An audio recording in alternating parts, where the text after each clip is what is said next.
কাছে ক্লিয়ার হয়ে যাবে এক রাকাত বিতির বলতে কিছুই নাই। আল্লাহ রাসূল বলেন সালাতুল লাইলি মাসনা মাসনা, রাতের নামাজ 2 রাকাত 2 রাকাত।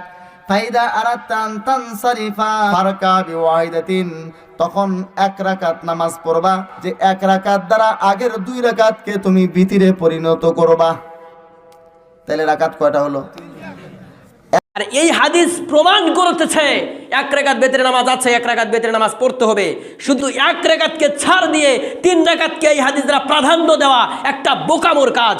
যে আলেমের ভাবে 3 রাকাতকে এই হাদিস দ্বারা প্রাধান্য দিয়েছে, নিঃসন্দেহে তারা এলেমের মধ্যে ঘাটতি আছে, তাকে আরো এলেম অর্জন করতে হবে। এই জন্যই আমাদের আহলুল হাদিসের কোন এক আলেম বলেছিল যে আহলুল হাদিসের এলেমের কাছাকাছি তাদের পৌঁছাতে আরো 100 বছর সময় লাগবে। কতদিন সময় লাগবে? আরো 100 বছর সময় লাগবে। আমরা আহলুল হাদিস এলেমের দিক দিয়ে এতটাই এগিয়ে আছি, কারণ তারা হাদিস পড়ছে কিন্তু হাদিসের মূল ভাব বুঝতে পারে নাই, হাদিস কি বুঝাচ্ছে তা বুঝতে পারে নাই। আর আপনার হাতের বুখারীটা আবারও আপনি খুলে দেখেন, আমি এবারত পড়তেছি, আপনি দেখেন। বর্ণনাকারী বর্ণনা করতেছেন রাসূল সাল্লাল্লাহু আলাইহি ওয়াসাল্লামকে যখন রাতের নামাজ সম্পর্কে জিজ্ঞাসা করা হয়, রাসূল সাল্লাল্লাহু আলাইহি ওয়াসাল্লাম উত্তরে বলতেছেন সালাতুল লাইলি মাসনা মাসনা, রাতের নামাজ হলো 2 রাকাত 2 রাকাত করে। রাতের নামাজ কয় রাকাত করে? 2 রাকাত করে। ফাইদা খাশিয়া আহাদুকুমুস সুবহা, এবার যদি তোমাদের মধ্যে কেউ সকাল হয়ে যাওয়ার ভয় করে, যে না 2 রাকাত করে পড়তে পড়তে এখন সকাল হয়ে যাচ্ছে, সাল্লা রাকাতান ওয়াহিদাতান, তখন সে যেন 1 রাকাত নামাজ আদায় করে নেয়। তুতিরু লাহু মা কদ সাল্লা, কারণ এই 1 রাকাত তার বাকি যে নামাজগুলো পড়লো সেই নামাজগুলোকে বেতেরে পরিণত করে দিবে, বেজরে পরিণত করে দিবে। এই হাদিস দ্বারা বর্ণনা দিচ্ছে যে মাসনা মাসনা মানে 2 রাকাত 2 রাকাত করে পড়লো, শেষে 1 রাকাত বেতের পড়লো, তার মানে বেতের 3 রাকাত। মাসনা মানে 2 আর ওয়াহিদান মানে 1।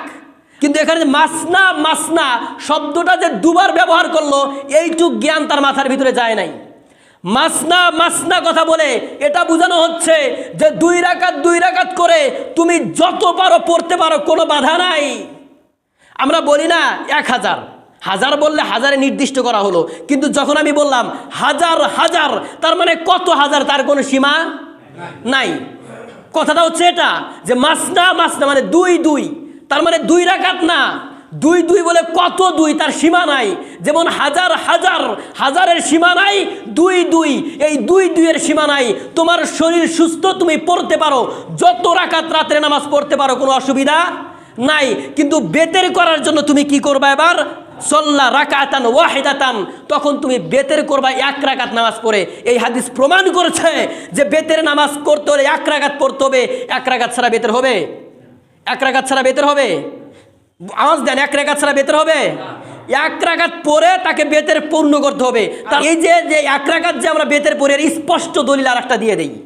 আবু দাউদ শরীফের 1422 নম্বর হাদিস, যেখানে বর্ণনা করা হলো তুমি যদি 5 রাকাত বেতের পড়াকে পছন্দনীয় মনে করো, 5 রাকাত বেতের পড়া ভালোবাসো, তাহলে তুমি 5 রাকাত বেতের পড়ো। আবার বললেন যে তুমি যদি 3 রাকাত বেতের পড়াকে পছন্দনীয় মনে করো, 3 রাকাত বেতের পড়াকে ভালোবাসো, তাহলে তুমি 3 রাকাত বেতের পড়ো। তারপরে বললেন তুমি যদি 1 রাকাত বেতের পড়াকে ভালোবাসো, পছন্দ মনে করো, তাহলে তুমি 1 রাকাত বেতের পড়ো। আপনার উচিত ছিল যে 1 রাকাতের হাদিস আছে, প্রথমে এটা মানুষের সামনে জানানো, তারপরে 3 রাকাতের কথা বলা। কারণ 3 রাকাত বানাতে হলে 1 রাকাতের জরুরি আছে। তার মানে আমরা যদি কেউ 1 রাকাত বেতের নামাজ পড়ি, নিঃসন্দেহে এটা ভুল হবে না। যারা আমাদের সাথে বাড়াবাড়ি করবে, তারা রাসূলের হাদিসের সাথে বাড়াবাড়ি করবে, তারা রাসূলের হাদিসের অবজ্ঞা করবে। সুতরাং তাদের ভুল, আমাদের ভুল নয়। আর তারা রাসূলের হাদিসের উপরে বাড়াবাড়ি করার কারণে তাদের কঠিন শাস্তি হবে ইনশাআল্লাহ। আল্লাহ তাআলা কবুল করে নেক, আল্লাহুম্মা আমিন।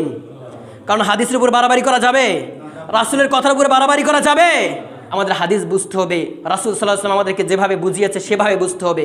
রাসূল সাল্লাল্লাহু আলাইহি ওয়াসাল্লাম আমাদেরকে এভাবেই বুঝিয়েছেন যে যদি তোমরা সম্ভব হয় তুমি 5 রাকাত পড়তে পারো, 3 রাকাতও পড়তে পারো, তুমি 1 রাকাতও পড়তে পারবো।